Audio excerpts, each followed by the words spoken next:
হ্যাঁ বল, কোথায় তোরা? জাস্ট 5 মিনিট, এক্ষুনি বেরোচ্ছি। ফালতু বকিস না তো, এক্ষুনি আসছি, ফোন রাখ।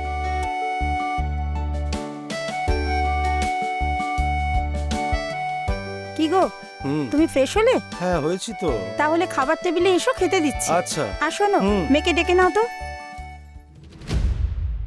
এ কি, এত রাতে এইভাবে তুই কোথায় যাচ্ছিস? মেন গেটের চাবিটা দাও, একটু বেরোচ্ছি। এত রাতে বেরোচ্ছিস মানে? রাত 10টা বাজে। তোর কি কাজ এত রাতে? পরিষ্কার করে আমাকে বল। এত কৈফিয়ত দেওয়ার সময় নেই, চাবিটা দাও, আমার দেরি হয়ে যাচ্ছে। দরকার আছে তাই বেরোচ্ছি। আর হ্যাঁ, আমি কিন্তু খেয়ে আসবো। তোর বড্ড বার বেড়েছে না? কোথাও যাবি না তুই। এই ঘরের থেকে এক পা তুই বাইরে যা, মেয়েরে আমি তোর ঠ্যাং খোড়া করে দেব। এতটুকু মেয়ে এখনো স্কুলের গন্ডি পেরোলো না, এদিকে ডানা গজিয়ে গেল। মা, বাওয়াল করো না তো, আমার দেরি হয়ে যাচ্ছে। আচ্ছা আচ্ছা ঠিক আছে, কোথায় যাচ্ছিস সেটা তো বলে যা। এত রাতে কোনো ভদ্রবাড়ির মেয়ে এই পোশাকে বাড়ির বাইরে যায়? এই তোমার প্রশ্রয় এইসব হয়েছে, এই আমি বলে দিলাম। কিরে, তুই এখনো দাঁড়িয়ে আছিস যে? কথাগুলো তোর কানে গেল না? যা যা গিয়ে জামা চেঞ্জ কর, আর আমি খেতে দিচ্ছি, খেতে আয়। কেন, তোমার কথাই নাকি? আমি বেরোবো বলেছি তো বেরোবই। ক্ষমতা থাকলে আমাকে আটকে দেখাও। হে, আমার কিন্তু মাথা গরম হয়ে যাচ্ছে বলছি। তুই ঘরে যাবি কি না? না, যাবো না। কি করবে তুমি? গায়ে যদি হাত পড়ে না। কি করবি? হ্যাঁ, তুই আমার গায়ে হাত তুলবি? কি শুরু করলে বলো তো রাত বেরোতে? শোন না, মা যখন বারণ করছে তখন আজ নয় নাই যাস, রোজই তো বেরোস। তুমি চুপ করো তো। ফালতু না বকে তাড়াতাড়ি চাবিটা আমায় দাও। তুমি চাবিটা দেবে কি না? আমার দেরি হয়ে যাচ্ছে। না, তোর বড্ড বেশি বার বেড়েছে তাই না? সাপের 5 পা দেখেছিস তুই? দাঁড়া, দেখাচ্ছি। চল চল ভেতরে, চল চল বলছি, চল ভেতরে চল। আজ তোর হচ্ছে বেশি বার ছেড়ে দাও বেড়েছিস মা, না? ভালো হবে না বলছে কিন্তু। চল, বড্ড বার বেড়েছে তোর না? বড্ড বার বেড়েছে। এটা কিন্তু খুব খারাপ করলে আমার সাথে। তোমরা এখনো আমাকে চেনোনি, মাগিরি ফালাচ্ছ তো। এবার দেখো আমি কি করি। ঠিক আছে, দেখি তুই কি করিস। বড্ড সাহস হয়েছে তোর, থাক এই ঘরে বন্দি হয়ে।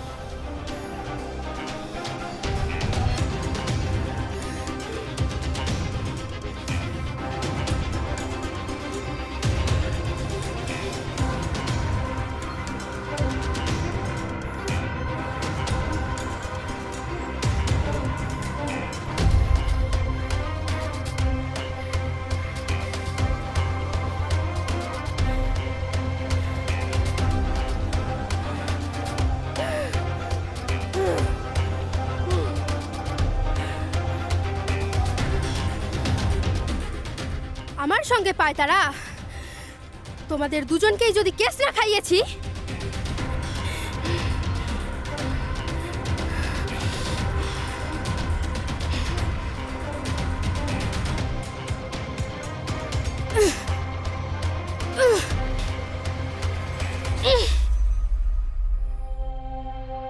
চারপাশে যে দেখো মানুষের লাশ, আধারেরা চুপি সারে করে ফিসফাস। চারপাশে যে দেখো মানুষের লাশ, আধারেরা চুপি সারে করে ফিসফাস। মৃত্যু মৃত্যু মৃত্যু মৃত্যু মৃত্যু শুধুই খেলে লুকোচুরি খেলা, প্রেম প্রীতি ভালোবাসা অন্তর জ্বালা। মৃত্যু শুধু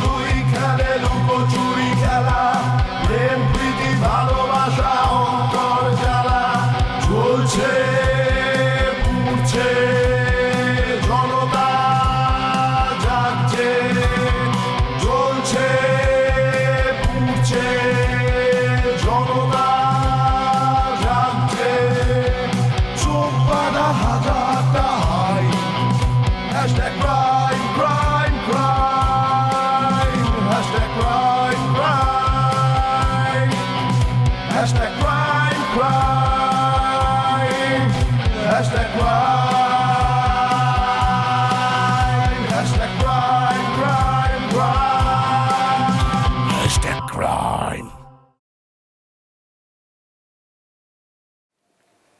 মানুষের জীবনে কৈশোর এমন একটি সময় যে সময়ে সামান্য একটা ভুল তার গোটা জীবনের ভিতটাকেই নড়বড়ে করে দিতে পারে। আবার এটাও সত্যি যে এই সময়ে ভুল পথের হাতছানিকে এড়িয়ে যাওয়াও কঠিন। কিশোরী সোনালীও সেই ভুল পথেই পা বাড়িয়ে ফেলছিল এক অজানা নেশায়, আর সেই নেশাই তাকে টেনে নিয়ে যায় এক ভয়ঙ্কর পরিণতির দিকে। কিন্তু কি সেই পরিণতি, আসুন দেখে নেওয়া যাক।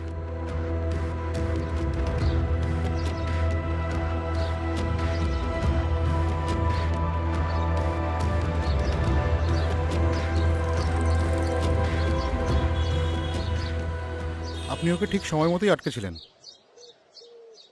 না হলে যে পরিমাণ ব্লাড লস হতো তাতে খারাপ কিছু হয়ে যেতেই পারত। আপাতত আমি ওকে একটা ইঞ্জেকশন দিয়ে দিয়েছি, এখন কিছুক্ষণ ঘুমোক। চলুন, আপনার সাথে কিছু কথা আছে, চলুন।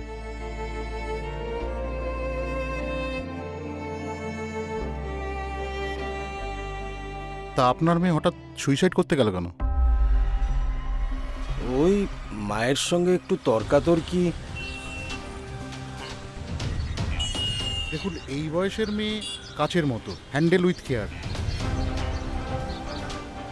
আর এখন যা দিনকাল পড়েছে। কি করবো ডাক্তারবাবু, ওই জন্য তো শাসন বকাঝকা এগুলো একটু করতে হয়। আচ্ছা আপনিই বলুন, কোনো মেয়ে যদি রোজ রাতে ঘুরতে বেরিয়ে যায় আর অনেক রাত করে বাড়ি ফেরে, কোন বাবা মা সেটা সহ্য হয়? দেখুন, সেটাও যেমন ঠিক, তেমনি যুগের হাওয়াও তো অন্যরকম। আর এ তো আর আমাদের সময়কার মতো নয়।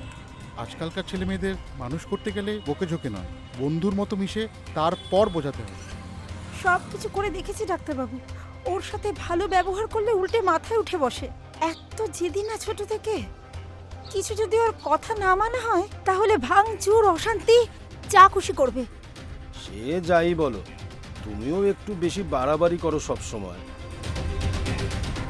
মেয়েকে মাঝে মাঝে একটু ছাড় দিতে এই হয়। তুমি চুপ করো তো, তোমার জন্য মেয়ের আজ এইরকম অবস্থা।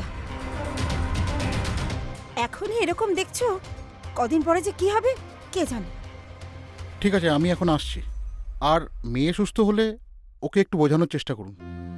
আর হ্যাঁ, একটা কথা, ওকে এখন কয়েকদিন আপাতত একদম একা ছাড়বেন না, ঠিক আছে? আসছি আমি। নমস্কার।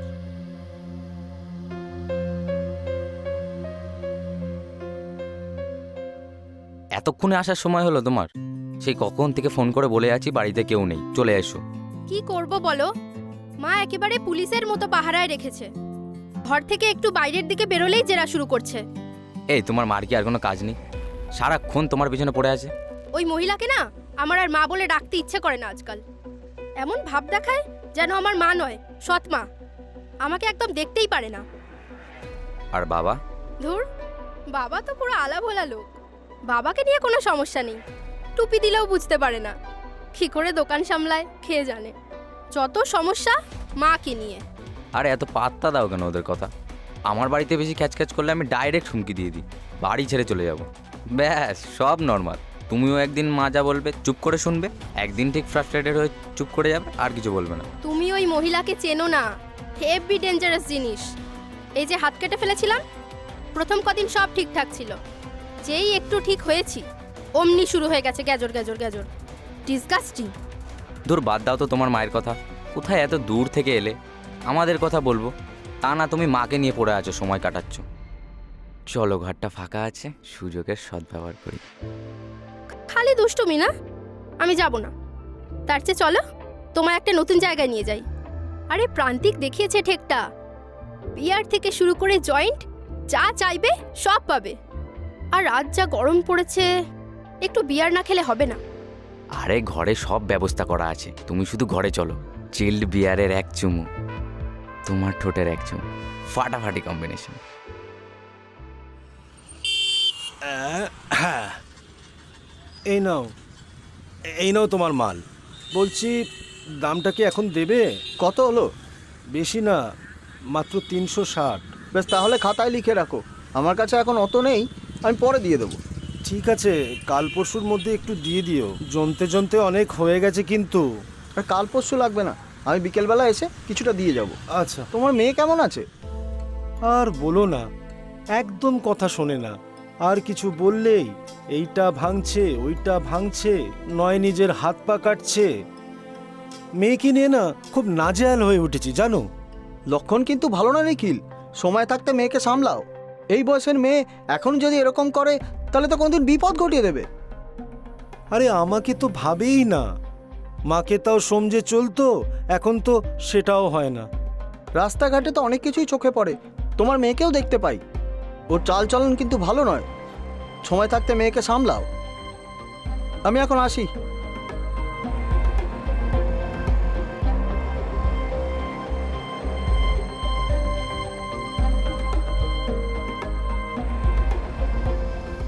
হে কি, তুমি এখানে? আচ্ছা, মেয়েকে কি এই পথ দিয়ে যেতে দেখেছো? এই পথ দিয়ে মানে? কোথায় যাবে? আরে বাবা, কোথায় যাবে জানলে কি আর খুঁজতে বেরোই? আমি সব কাজ সেরে একটু স্নান করতে ঢুকেছি, তার মধ্যে বেরিয়ে গেছে। ফোন করেছো ওকে? কিছু না হোক অন্তত 1000বার ফোন করেছি, রিং হচ্ছে আর তোমার মেয়ে কেটে দিচ্ছে। হ্যাঁ, কোনো বিপদ টিপদ হলো নাকি? এই পৃথিবীতে তোমার মেয়ের চেয়ে বড় বিপদ আর আছে? দেখো গিয়ে, ও ওর সব বন্ধুগুলোর সাথে নিশ্চয়ই কোথাও নষ্টামি করছে। আমি বলে দিচ্ছি, ও তোমার মান সম্মান একেবারে ধুলোয় মিশিয়ে ছাড়বে। মাথা গরম করছো কেন? এক কাজ করো, তুমি বাড়ি যাও, আমি দেখছি কোথায় গেল। কোথায় দেখবে? তুমি জানো ও কোথায় যায়, কার সঙ্গে মেশে? না তা ঠিক, কিন্তু তুমি এখন বাড়ি যাও, বাড়ি যাও। শোনো, আজকে আসুক, ওকে মেরে যদি আমি হাড়গোড় না ভেঙেছি দেখো।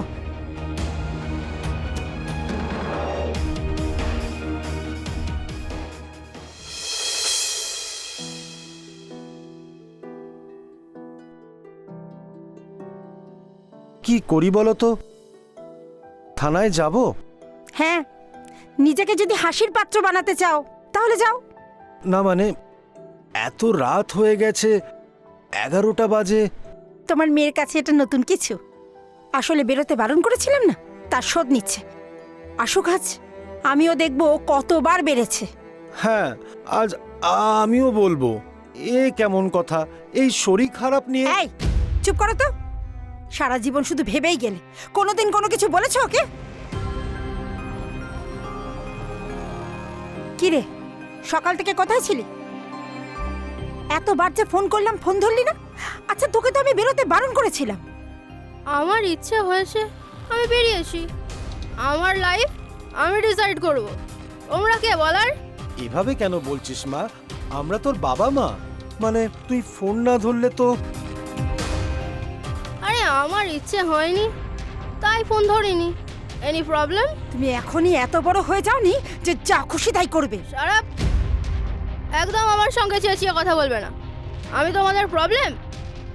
তোমরা তোমরা আমার প্রবলেম। কোনো কাজ নেই, সারাদিন খালি আমার পেছনে খিচির খিচির খিচির। হ্যাঁ সরো তো, আমার খুব ঘুম পাচ্ছে। সরো, খবরদার একদম আমার গায়ে হাত তোলার চেষ্টা করবে না, তাহলে আমিও।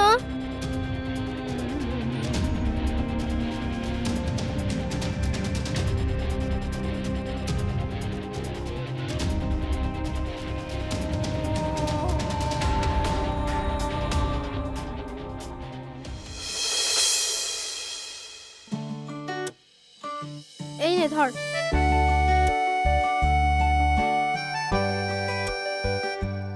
দাঁড়া, একটা জিনিস বের করি। Cold drink? রাম মেশানো আছে।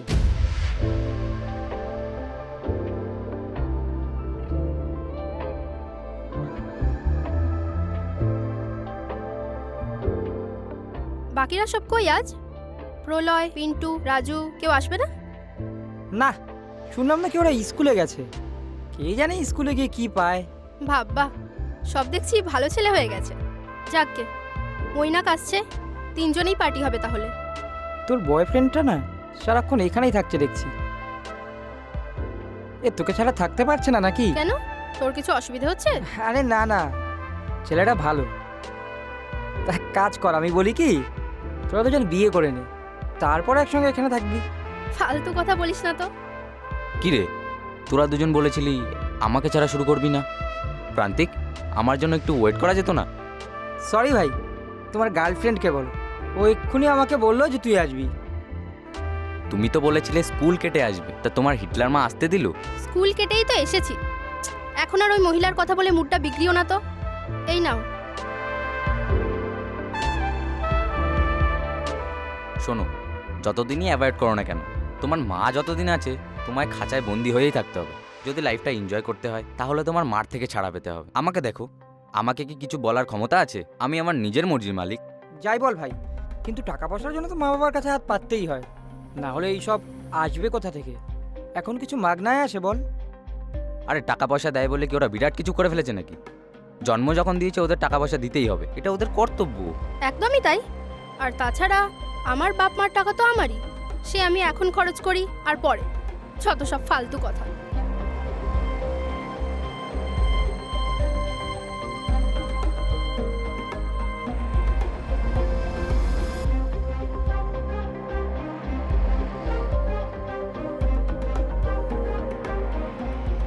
হ্যাঁ, পৌঁছে গেছো। ওকে। সরি নিখিল বাবু, আপনার স্ত্রীর মনে হয় কাল মাঝরাতেই হার্ট অ্যাটাক হয়েছিল। এই, ফোন রাখো। আমার মা মরে গেছে। হ্যাঁ, ডাক্তার বলল। কিছুক্ষণ পরে কাউকে একটা পাঠিয়ে দেবেন, আমি ডেথ সার্টিফিকেটটা দিয়ে দেবো। আমি এখন আসছি।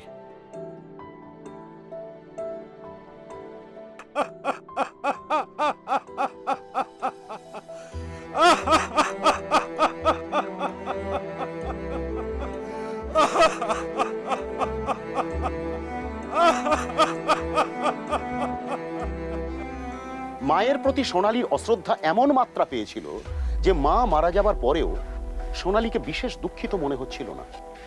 এদিকে নিখিল বাবুও কেমন যেন ভয়ে ভয়ে দিন কাটাচ্ছিলেন। কিন্তু কেন? কিসের ভয়? কোন যন্ত্রণা তাকে ভেতরে ভেতরে একেবারে শেষ করে দিচ্ছিল? নিখিলদা, 1 কিলো ডাল দাও তো।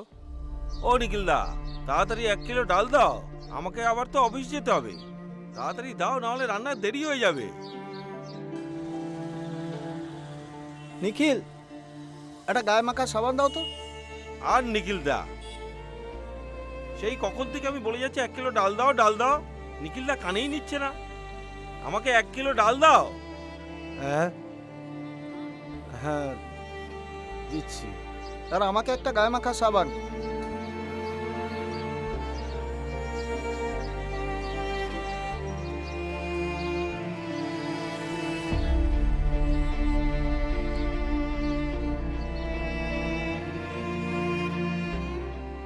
আরে তুমি কি দিচ্ছ?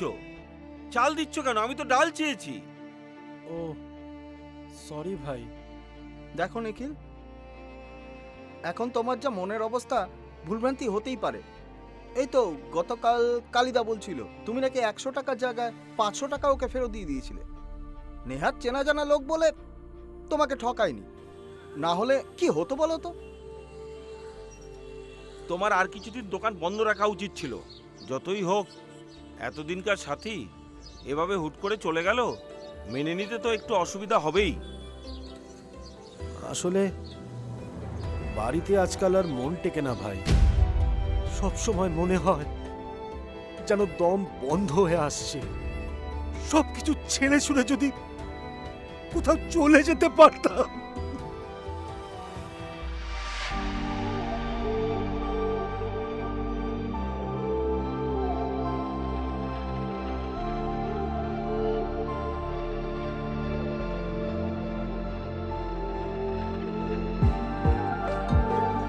নে, cheers! চিয়ার্স।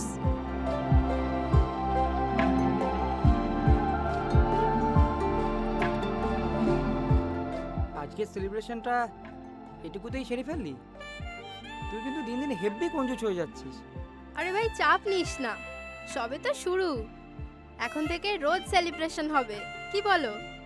শোন, আজ রাতে ফোন করে বলে দে যে তুই বাড়ি ফিরবি না। কেন? এই তো বললি সেলিব্রেশন চাই, তো হবে। আজ রাতেই হবে। মাল খাবো, জয়েন্ট টানবো, সঙ্গে মিউজিক চালিয়ে নাচ। সারা রাত পার্টি হবে, যতক্ষণ হুঁশ থাকবে ততক্ষণ পার্টি। সে তো বুঝলাম ভাই, কিন্তু এইসব হবেটা কোথায়? ওটাই তো সারপ্রাইজ। আমাদের নতুন ঠেক। আজকের পর থেকে ওটাই আমাদের নেশা করার জায়গা। আর এই রাস্তাঘাটে বসতে হবে না, বুঝলি? এমন জায়গা কোথায় আছে ভাই? আছে আছে, এমন জায়গা তুই ভাবতেও পারছিস না। তবে একটা কথা, আমরা তিনজন ছাড়া আর কাউকে কিন্তু ডাকা যাবে না। Okay madam.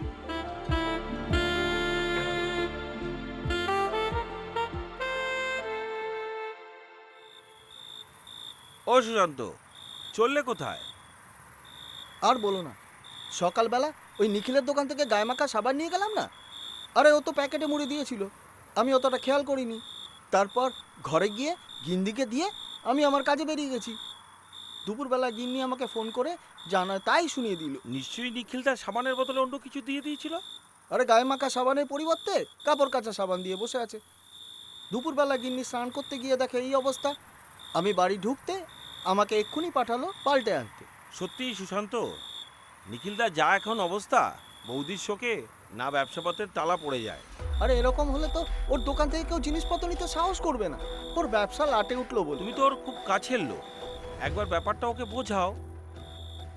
হ্যাঁ দেখছি, আমি এখন আসি মাখন। আচ্ছা, এসো। যত দিন যাচ্ছিল নিখিল বাবুর অন্যমনস্কতা যেন বেড়েই চলেছিল। যেমনভাবে বাড়ছিল সোনালীর কেয়ারলেস মানসিকতা। এতদিন যেগুলো ও বাড়ির বাইরে করছিল সেগুলোই নির্দ্বিধায় এখন বাড়ির মধ্যেও করতে শুরু করল। আর বোবার মতো নিখিল বাবু সেগুলো শুধু দেখেই যাচ্ছিল। কিন্তু কেন, কিসের ভয়? আসুন দেখে নেওয়া যাক।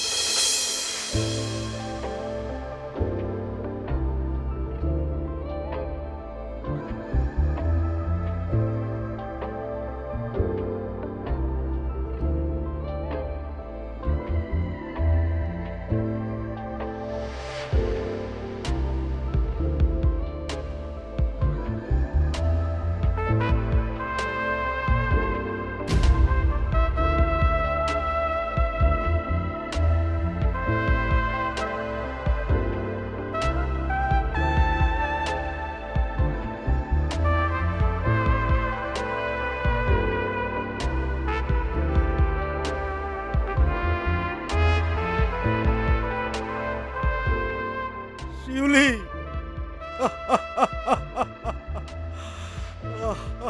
শিউলি,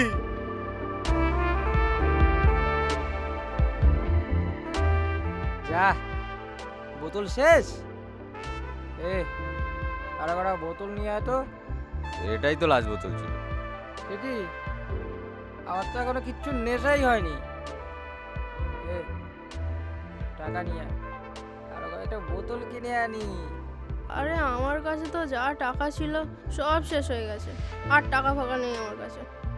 তোমার কাছে নেই তো কি হয়েছে, ব্যাংক তো আছে। তোমার বাবা? দাঁড়া দাঁড়া দেখছি। এই গানটা চেঞ্জ করতো।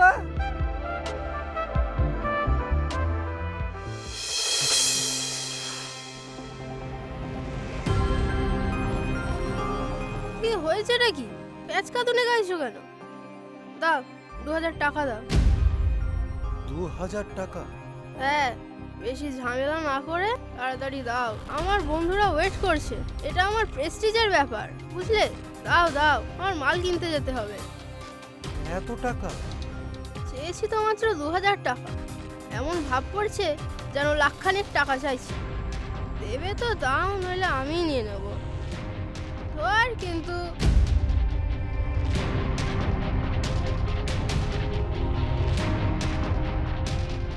ধর, সরো সরো তো।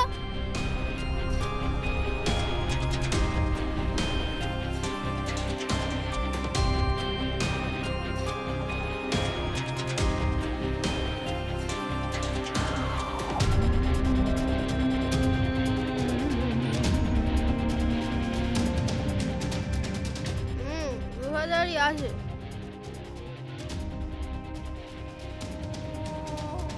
রাখো।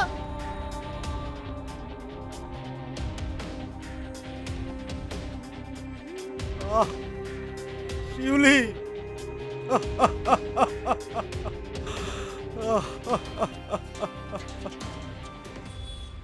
নিখিল, আরে দাঁড়াও নিখিল, নিখিল, এই নিখিল, দাঁড়াতে বলছি তো।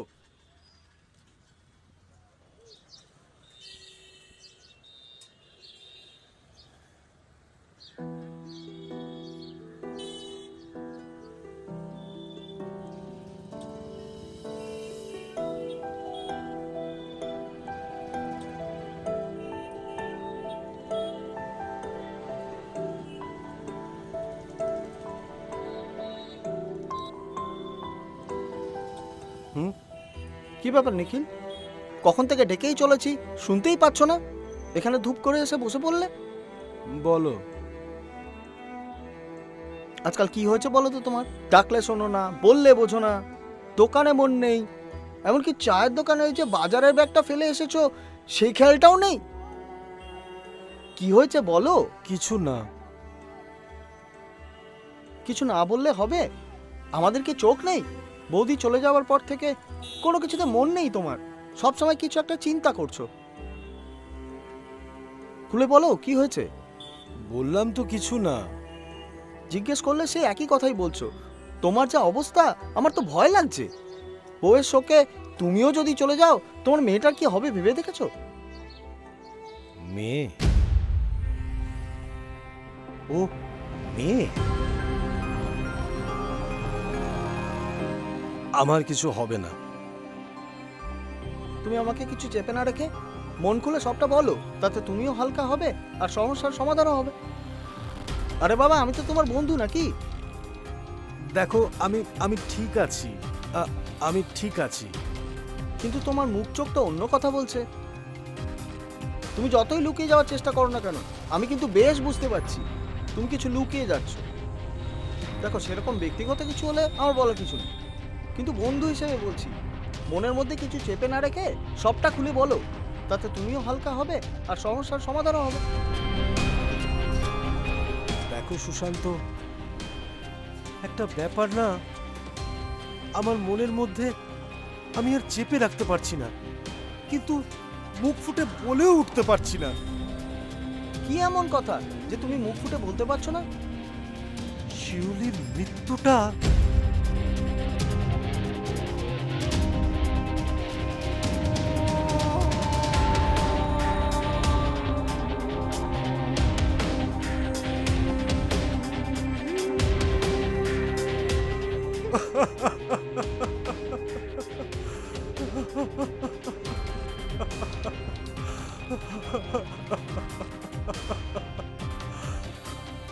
আরে এত মারাত্মক ব্যাপার, এত বড় কথা তুমি চেপে রেখেছিলে? আরে তুমি কি পাগল? তবে তুমি কিন্তু একদম ঘাবড়াবে না, যা হওয়ার হয়ে গেছে। তুমি এখন বাড়ি যাও, আমি একটু পরে মাখনকে নিয়ে তোমার বাড়িতে আসছি।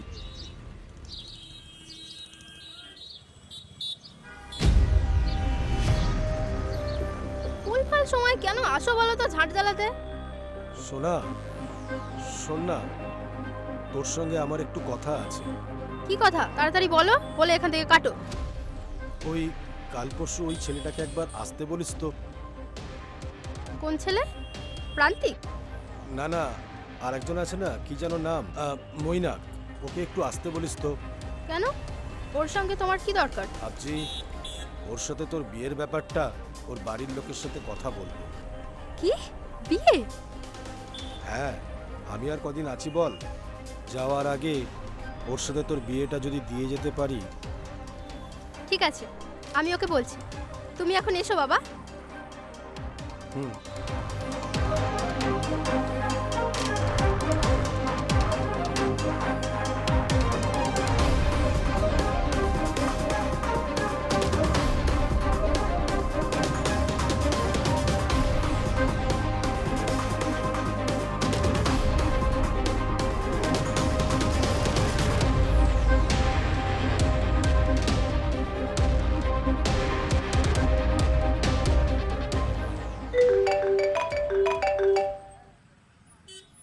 এই, একটা দারুণ খবর আছে।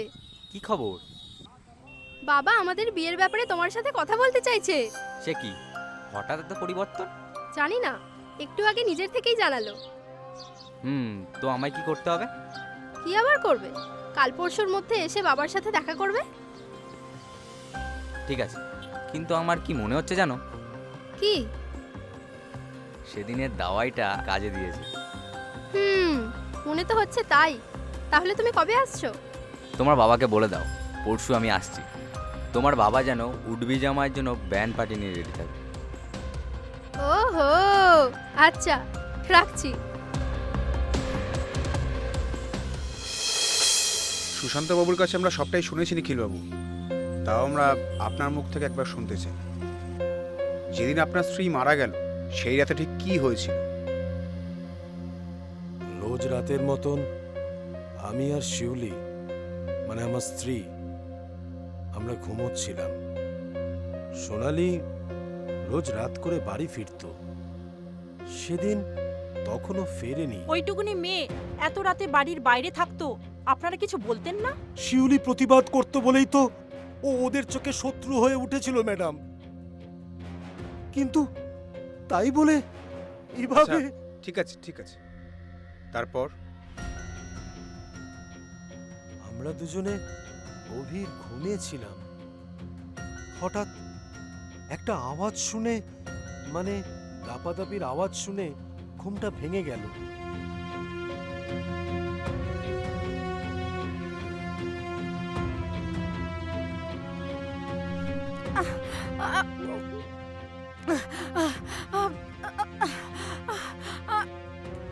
কে? চুপ, একটাও আওয়াজ না, একদম চুপ করে থাকবে। এ তুই কি করছিস? যা দেখছেন চুপচাপ দেখে যাবেন।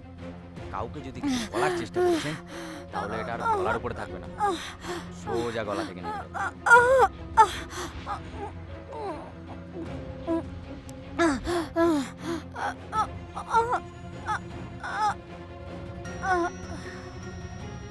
মনে হয় শেষ হয়ে গেছে।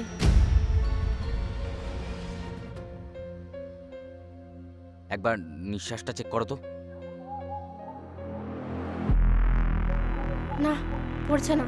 ঠিক আছে, বডিটা না হয় এখানেই থাক, কাল সকালে ব্যবস্থা করব। শোনো বাবা, তুমি কিন্তু কিছুই জানো না। কেউ যদি কিছু বলে, বলবে হার্ট অ্যাটাক হয়েছিল। আর তুমি চিন্তা করো না, ডাক্তারের ব্যবস্থা আমি করে নেব। তুমি যদি বাঁচতে চাও, একদম মুখ বন্ধ করে থাকবে। না হলে আমরা কি করতে পারি সেটা তো দেখতেই পেলে। তারপর থেকে আর একটা রাতও আমি ঘুমোতে পারিনি অফিসার। চোখ বুঝলেই শুধু শিউলির মুখটা ভেসে ওঠে। আপনার মেয়ে এখন কোথায়? এই সুশান্ত আর মাখনের বুদ্ধিতে আমি পরশু আমার মেয়েকে বলেছিলাম ওই ছেলেটাকে ডাকতে। আমি বলেছিলাম আমি ওদের বিয়ের ব্যাপারে কথা বলবো। ওই ছেলেটা আজকে আসছে স্যার। আমার মেয়ে ওকেই আনতে গেছে। ঠিক আছে মল্লিকা দেবী, ইয়েস স্যার। আমাদের এবার কিন্তু রেডি থাকতে হবে। Yes sir. নিখিলবাবু, আপনি বাড়ির সমস্ত জানলা দরজা বন্ধ করে ছাদে গিয়ে দাঁড়িয়ে থাকবেন একলা। আর আপনি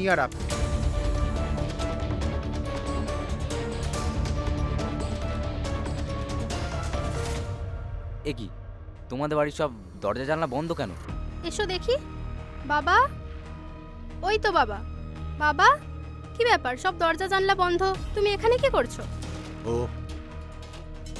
তোরা এসেছিস? এ কি, পুলিশ? পালিয়ে কোনো লাভ নেই, বাইরে সাদা পোশাকে পুলিশ আছে, ধরা পড়ে যাবে। এসব কি হচ্ছে বাবা? এখানে পুলিশ কেন? আমরা তো কিছু করিনি বাবা। তুমি আর তোমার বয়ফ্রেন্ড মিলে তোমার মাকে খুন করেছো, আর তোমার বাবাকে মেরে ফেলার ভয় দেখিয়ে সবটা চেপে দিয়েছি। আর মিথ্যে বলে কোনো লাভ নেই, যা বলছি ঠিকই বলছি। ডাক্তারবাবু ধরা পড়ে গেছে, আর উনি এটাও স্বীকার করেছেন যে তাকে তোমরা পয়সার লোভ দেখিয়ে একটা মিথ্যে হার্ট অ্যাটাকের ডেথ সার্টিফিকেট তৈরি করতে বলেছি। সুতরাং পালিয়ে আর কোনো লাভ হবে না। পুলিশি জেরায় সব স্বীকার করে সোনালী ও ময়না। দুই নাবালকের বিরুদ্ধে জুভেনাইল আইন অনুসারে মামলা শুরু হয়। এই ঘটনা এমন এক মানসিকতার নির্দেশ করে যাকে বলা হয় অ্যান্টি সোশ্যাল পার্সোনালিটি ডিসঅর্ডার। বয়ঃসন্ধির সময় থেকেই এই লক্ষণ দেখা যেতে শুরু করে। হয়তো একটু সতর্ক থাকলেই এড়ানো যেত এই ঘটনাকে। সুপ্রিয় দর্শক, ভাবুন, ভাবতে থাকুন। আসবো এরকম আরো বহু ঘটনা নিয়ে। ততক্ষণ আপনারা ভালো থাকুন, সুস্থ থাকুন, আনন্দে থাকুন, সতর্ক থাকুন, আর চোখ রাখুন আমাদের #ক্রাইম।